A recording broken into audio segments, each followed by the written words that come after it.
Welcome to the last breakfast. Please enjoy the video. In this video, I will explain how to make cornbread soufflé. First, gather your ingredients, including a corn muffin mix, canned corn, eggs, and sour cream. Preheat your oven to 350 or 375 degrees Fahrenheit, depending on your recipe. This ensures the oven is ready for baking. Next, prepare your baking dish, such as a 9 by 13-inch pan, by greasing it thoroughly. This prevents sticking and helps with easy serving. Now let's create the delicious batter.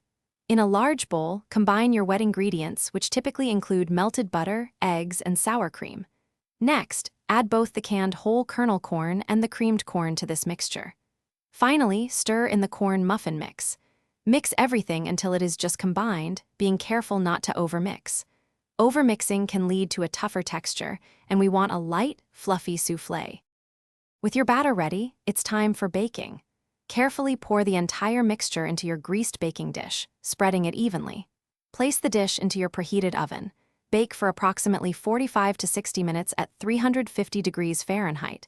You'll know it's ready when the top is a beautiful golden brown and the center appears set and slightly puffed. A knife inserted should come out clean. Avoid opening the oven door too frequently. Once your cornbread soufflé is beautifully baked, carefully remove it from the oven. It's important to let it rest for about 10 minutes before serving. This brief resting period allows the soufflé to firm up and prevents it from collapsing when you cut into it.